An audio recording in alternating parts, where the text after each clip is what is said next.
Welcome to the Old Time Radio Westerns. I'm your host, Andrew Rhynes, and I'm excited to bring you another episode. This is one of over 80 episodes released monthly for your enjoyment. You can find more Western shows at our website by going to OTRwesterns.com. Now, let's get into this episode. Classic radio from MBN. Ranger Bill! It's the Sugar Creek Gang. Fables of Faith. Radio drama, a hallmark of Moody Broadcasting for over 60 years. Join us now as we take you back to another classic in MBN radio history.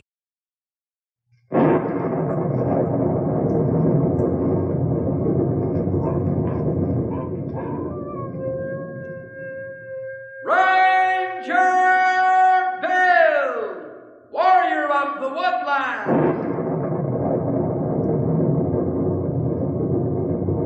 Ranger Bill, warrior of the woodland, struggling against extreme odds, traveling dangerous trails, fighting the many enemies of nature. This is the job of the guardian of the forest, Ranger Bill. Pouring rain, freezing cold, blistering heat, snow, floods, bears, rattlesnakes, mountain lions. Yes, all this in exchange for the satisfaction and pride of a job well done.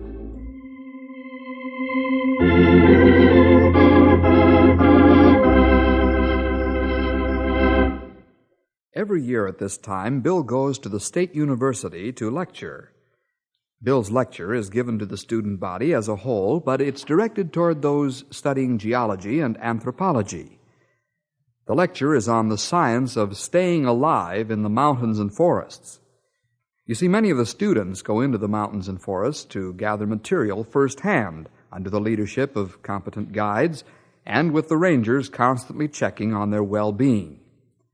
What Bill is trying to do is prevent the isolated adventurers from going out into the wild country and becoming casualties because they haven't the knowledge of survival. Say, we'd better perhaps get into our story. This one is called Fossil Canyon.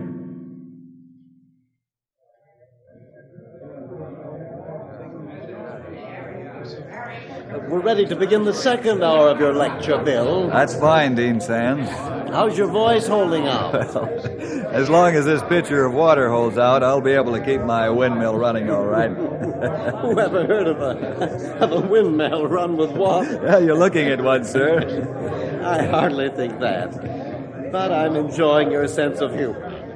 I never tire of hearing you talk about survival in the outdoors. I'll never forget your first lecture 3 years ago. My, little did I realize how much knowledge and experience a man must have to stay alive when meeting nature face to face. But, well, we're not here to listen to me. I'll make a few introductory remarks and turn the rostrum over to you. That'll be fine with me. Perhaps they have some questions first. Attention, please. Thank you. Mr. Jefferson suggested that you may have some questions before he begins this second half of the lecture. If you have, then you can ask them now. Yeah, I have a question, Dean Sands. I'll yield the rostrum to Mr. Jefferson, Bob. Then he can answer you direct. Bill, if you please. Thank you, Dean. Now, Bob, fire your question. Your first hour lecture was interesting, but I object to the inference you made that we're not able to take care of ourselves. Are you making that inference, Mr. Jefferson? Yes, Bob, I am. Mr. Jefferson, I think you're underestimating our ability. We're adults. It's been my experience that college students are the hardest to convince that they should keep out of the wild country. Also, it's a statistical fact that college students are highest on the casualty list. And I might add, on the mortality list. I can't swallow that, Mr. Jefferson. Why should we be the highest on the casualty list? Because you let your zest for scientific data run away with your common sense. You wander into places that even experienced guides and rangers avoid, if at all possible. You mean to tell me that I couldn't go out into the boondocks and survive? You've hit the nail right on the head, Bob. Let me illustrate what I'm talking about. Perhaps a true story will convince you. Oh, it'll have to be a good one to convince me that I or any student couldn't go out into the wild country and come back alive. I'm sure you'll be convinced, Bob. Members of the faculty and student body, the story I'm about to tell you is true. It illustrates to perfection what I've been telling you. Dean Sands remembers this tragic story very well, even though it happened several years ago. Virgil Adams and Stanley Grimshaw, both State University students, decided to go into Fossil Canyon. Virgil and Stanley didn't know that it's 115 degrees at the bottom of Fossil Canyon, and there were a lot of other things they didn't know about that death trap. I'd sure like to find a good fossil down here, Stan. So would I. They've been found here before, only last year, as a matter of fact. Yeah? Well, Professor Glomkin would give us a good boost toward our degree if we made a real find. I'll say you would, Verge. Yeah. I'm going to make as good a collection of all the fossils I can find, even if we don't stumble onto the big one. So am I. I'd rather find a good specimen prehistoric age. Hey, we're only halfway down to the bottom of the canyon. Let's step it up and get down there before it begins to get dark. Then we can do some work. Yeah, that's what I was thinking. Let's go.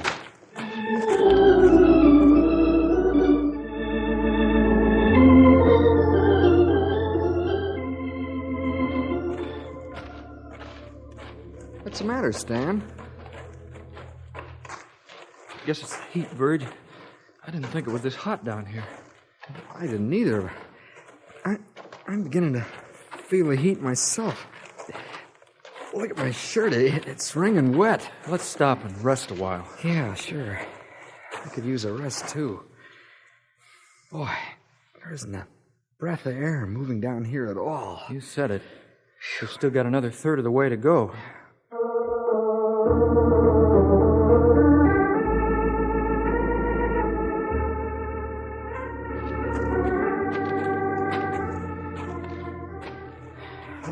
Let's stop. I'm really getting sick. Yeah, well, let's try to make the bottom. Then we'll rest a long time. It isn't far. I don't know if I can make it, but I'll try. Man alive, it's miserably hot down here. I'm beginning to feel lightheaded. Let's stop and leave our packs and gear here. Maybe that'll help. Okay.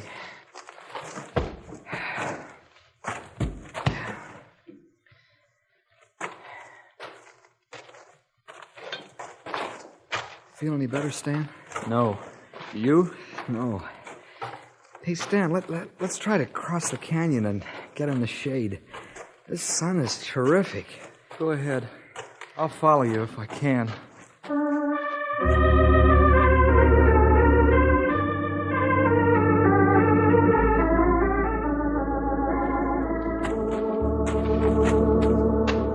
Verge, I can't make it.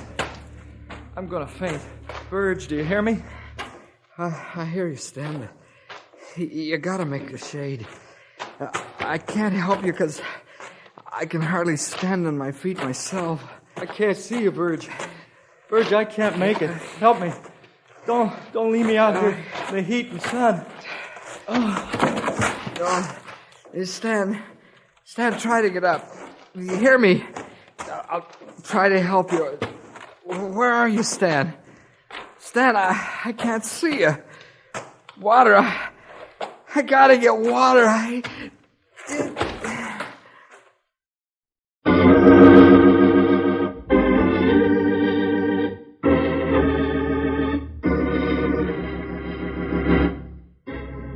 Virgil and Stanley made many mistakes on their trip to Fossil Canyon. The reason Virgil couldn't see Stanley was that Stanley had fallen behind a large rock. It had also fallen into quicksand. Real quicksand. He was never seen again. Bill, will you point out the mistakes the two young men made? I'll be glad to, Dean Sands. First of all, Virgil and Stanley never should have entered the canyon in the heat of the day. They should have waited until sunset or early in the morning is even a better time.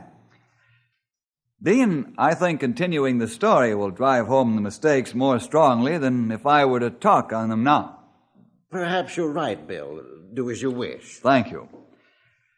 My rangers and I were at our headquarters when we found out about this whole thing. You want me to get the phone, Bill? Thanks, pal, but I'll take it. Okay, it's probably for you anyhow. Hello, Ranger Headquarters. Bill Jefferson speaking. Mr. Jefferson, this is Dean Sands over at State University. Oh, yes, Dean. How are you? Physically, I'm fine, Mr. Jefferson. Mentally, I'm worried. Oh, is that right? What's on your mind? One of our students, Virgil Adams, is missing. He hasn't returned as scheduled. When was he supposed to be back, Dean? Yesterday morning. Well, perhaps he'd been delayed somewhere and couldn't get word to you. You've spoken more truth than fiction, my friend. What do you mean? His classmates say that he told them he was going to Fossil Canyon. Fossil Canyon? What's the matter, Mr. Jefferson? Why, we just brought out the remains of a human being from Fossil Canyon 3 days ago. The week before that, we lugged out another. This could be tragic. I'm glad I called you. Will you please check the canyon for Virgil Adams? We most certainly will. I'll call you as soon as we know something definite.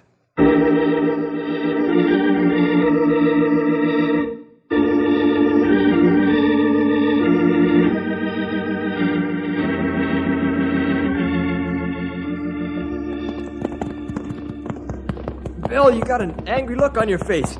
I get scared when you get that gleam in your eye like you've got now. I am angry, pal. I'm going to get a letter off to Colonel Anders when we get back. A good, strong letter. Will it be about Fossil Canyon? Yeah. Something's got to be done about that place. What, I don't know. Stumpy, how many times have you been down there? Well, not any more than I have to, sonny. The only time I go into that miserable hole is to bring out greenhorn tenderfeet lashed to the back of a horse. No man in his right mind would go in there.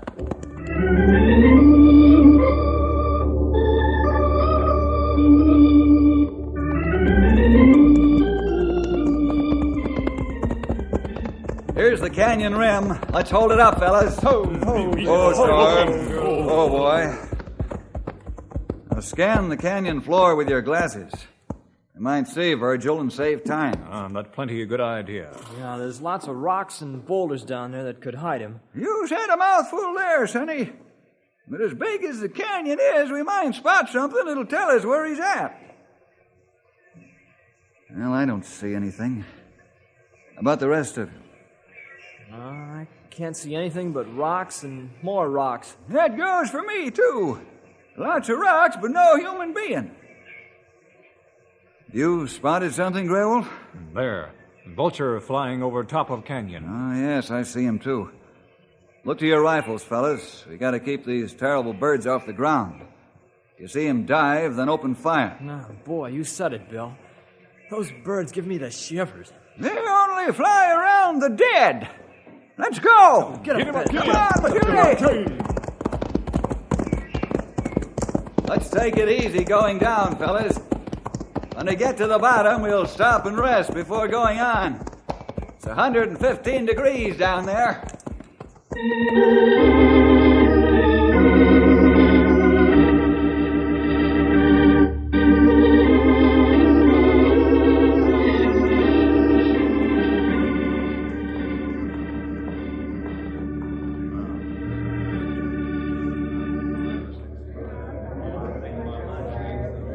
Bill, will you tell the student body what preparations you made before going down into that natural oven? Gladly, Dean Sands.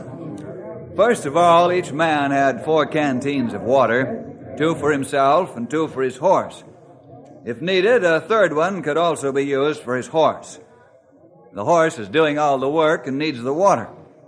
If the horse collapses, the man's in a bad way. We keep a close watch on the animals to be sure they perspire freely.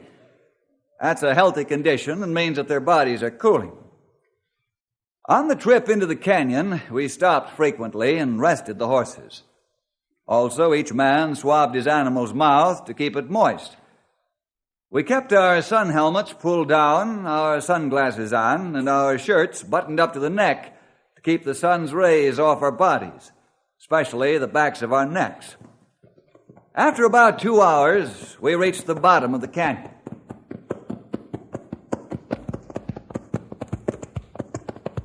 Oh, it's hot here. Yeah, man, alive. We go This west. heat is murderous. That's putting it mildly, pal. Let's hold up, fellas. Okay, easy boy. Oh, boy. Loosen the cinch straps and give the horses a chance to relax a bit before we go on. You better give them a small amount of water, too. Okay, We Bill. do, Bill. You pour the water, Henry, and I'll hold this here bucket. All right, Stumpy. Yeah, just a little bit now, Henry. You only need enough to wet their mouths and throats. We'll give them a good drink after dark. How's that? Yeah, just dandy. I'll give them each a mouthful, then we can go on.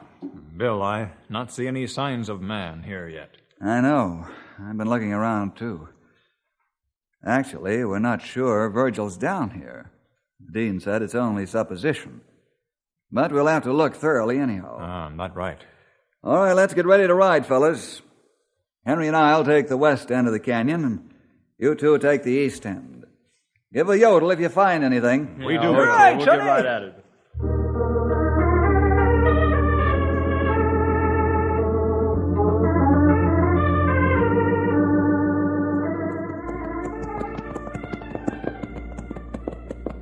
Oh, boy. It sure is hot down here. I'm really beginning to feel it. Take a drink of water, pal. Not too much. You'll get a waterlogged feeling, which isn't good. Just enough to keep your body from dehydrating. Oh, okay, Bill. Let's ride a long way to the west end. There's another trail leading into here. Virgil may have come down it. Okay. How do you feel now? Oh, much better. That's fine. Keep a sharp eye out for anything that belongs to a man.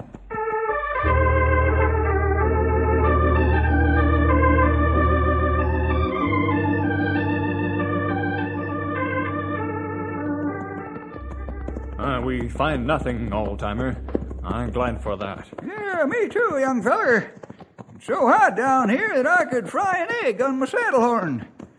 If Bill and Henry don't find anything, that means this Virgil feller ain't down here. That make me happy.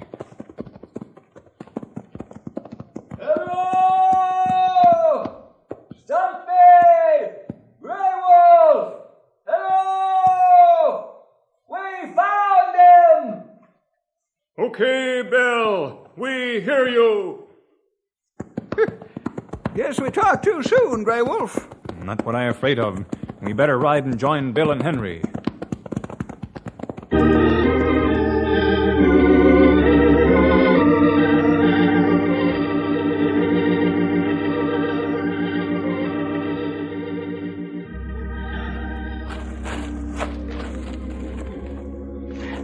He in plenty bad shape. I'll say he is. Another hour it'd be all over. Let's get him into the shade and give him first aid, fellas. Henry, get a canteen and the first aid kit off a storm, will you? Yeah, sure, Bill. Right away. All right, let's lift him together, fellas. Carry him over in the shade. Okay, Bill. I ready. Say when. You all set, Stumpy? You sure am. On the count of 3.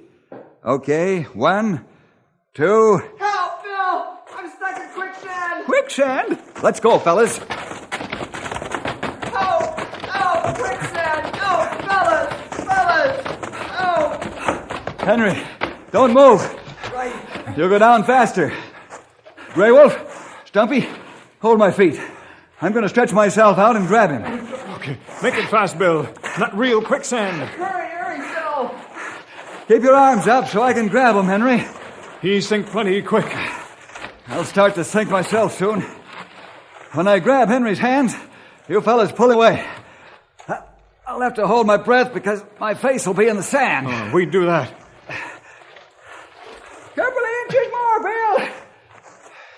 There, you got him. Gotcha! Hold tight! We're gonna pull you out! Pull, Stumpy, pull! That's it. Going out, fellas. Pull harder. Hey, I'm free.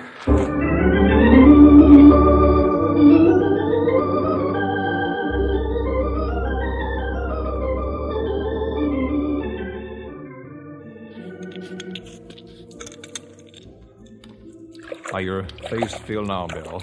You have it plenty far into quicksand. I feels okay, Grey Wolf. Thought my lungs would burst before Henry hollered he was free. Yeah, it was quite a scare, all right. How'd you get into that there sinkhole, young feller? Oh, I suddenly got awfully lightheaded. Must have staggered into it. Boy, that was close. That's real quicksand. Well, thank the Lord that you're safe. I know somebody that wasn't as fortunate as Henry was. What are you talking about? I'm not talking about Virgil, fellas. You mean there was another man and he fell into the quicksand? Yeah, that's what I mean, pal. Boy, Who this? Well, how'd you find this out, young feller? Yeah, how come you didn't say something about it before? Yes, Bill. Well, I wasn't sure for a while. Both men wear the same size shoes. I thought that Virgil might have been doubling back on his own trail because he was delirious from the heat. Then I found definite trail signs that there were two men. Not very tragic. One of them died in quicksand. Yes, it is tragic, Grey Wolf. He must have wandered into the death pit. But we can't worry about him right now. We've got to get Virgil out of here and get him to Knotty Pine Hospital.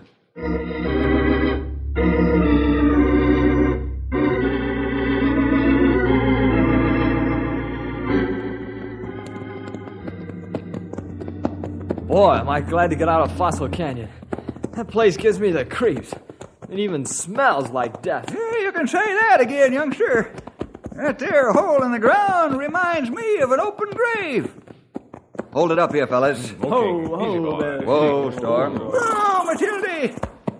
Henry, unpack the radio. I'll help Grey Wolf and Stumpy lift Virgil off his storm. You not take Virgil out by horseback, Bill? No, Grey Wolf. I'm afraid the long ride might do him in. I'll have him picked up by helicopter.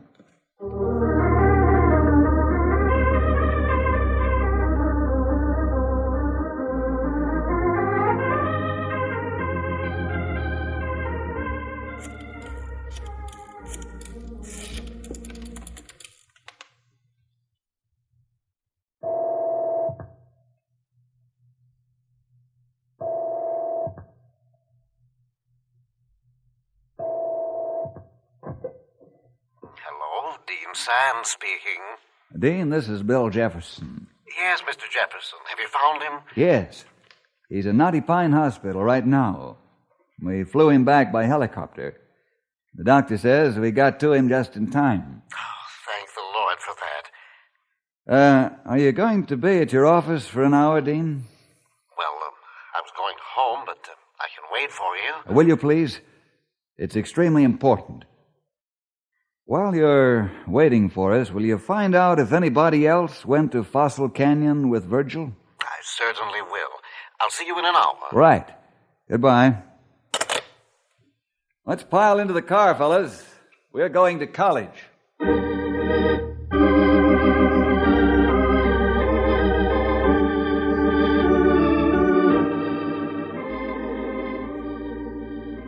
That's the story up to date, Dean Sands. Gruesome as it is. Oh, it's terrible. Why can't these young men learn by other people's experiences? We didn't take time to check for more evidence as to the identity of the other man because I was primarily concerned with saving Virgil's life. Yes, I understand, Bill.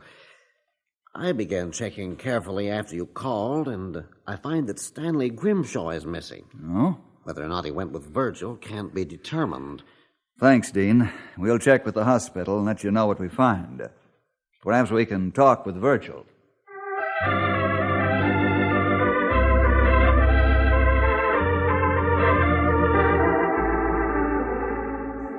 I'd like to talk with Virgil, Doctor. I'm sorry, Bill. I can't allow it.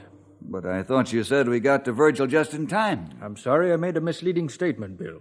What I meant was that life was just about gone, and you found him before it was too late. He's suffering from shock, exposure, heat exhaustion, and sunstroke. I'm sorry, but you can't talk to him. Well, this is extremely important, Doctor. We're sure that another man lost his life in the canyon, but we don't know who this man is. I'd like to help you, Bill, but I've got to think of my patient first. Perhaps in a day or so you can question him. Okay, Doc. I know you would if you thought it was all right. Let's go out and talk to the students, fellas.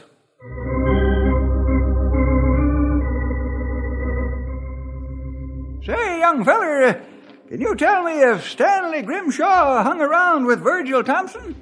Well, they're friendly, Ranger. I'd say they palled around together. Did Stanley say anything to you about going to Fossil Canyon? Well, no, he didn't. He's my roommate, too. However, I went home over the weekend. Professor, you hear anything about Stanley and Virgil going to Fossil Canyon together? I don't recall hearing anything about that, Ranger. If I did, I would have warned them against going through with it.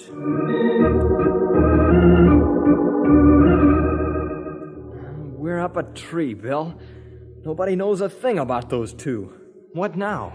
Well, let's go back to the hospital, Henry. Perhaps we can talk to Virgil now.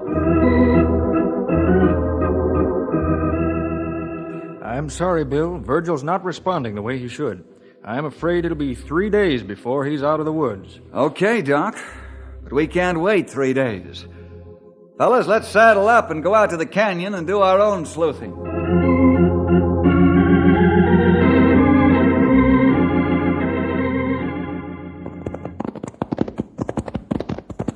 Whoa, Storm!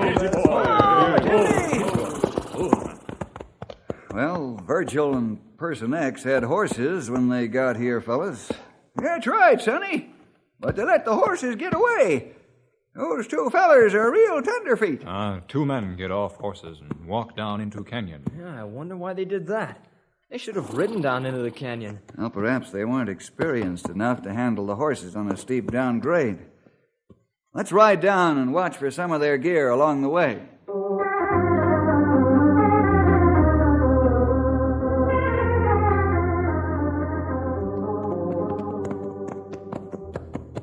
There's plenty of trail sign along here.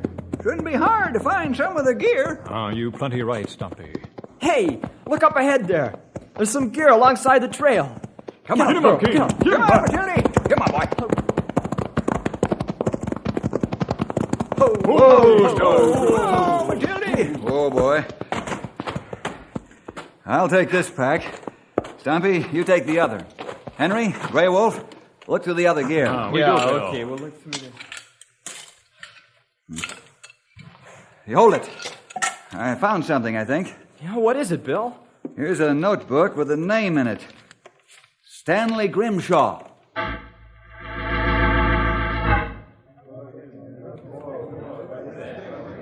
Bob, I hope you and your fellow students are now convinced that it takes knowledge and experience to survive out in the wild country. You're right, Mr. Jefferson. I'm thoroughly convinced. I'm glad to hear that I've driven my point home. That's the sole purpose of this lecture. If I can save your lives by talking to you, then my time is well spent. One more question, please. Go right ahead, Bob. How'd you close off the canyon? Well, we've put up a fence and a gate around both entrances to the canyon. On each gate is a sign. It reads, "Keep out of Fossil Canyon, unless you want to become a fossil yourself."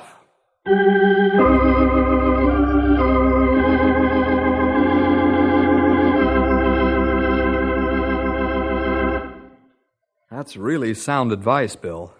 Certainly the students of State U should learn from their classmates' tragic experiences.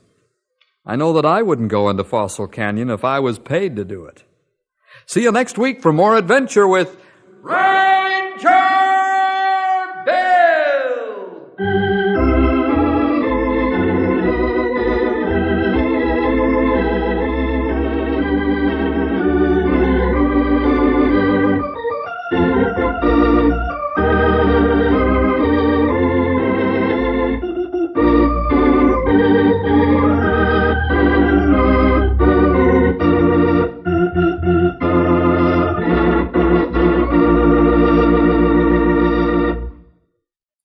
Hi there, boys and girls. This is Ranger Bill back again for just a third of a minute with an extra word of thanks to you for joining us today.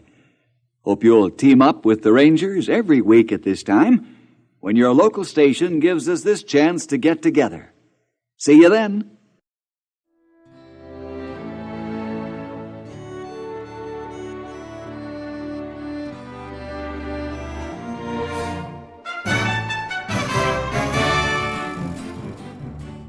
This has been a presentation of OTRWesterns.com, and we hope you enjoyed. Please take some time to like and rate this episode within your favorite podcast application. Follow us on Facebook by going to OTRWesterns.com/Facebook, and subscribe to our YouTube channel by going to OTRWesterns.com/YouTube. Become one of our ranch hands and unlock some exclusive content. We want to thank our most recent ranch hands, Steve, who joined us recently. You too can join by going to OTRWesterns.com/donate. Send us an email, podcast@OTRWesterns.com, and you can call and leave us a voicemail, 707-986-8739. This episode is copyrighted under the attribution non-commercial share-alike copyright. For more information, go to OTRWesterns.com/copyright. Have a great day, and thanks for listening.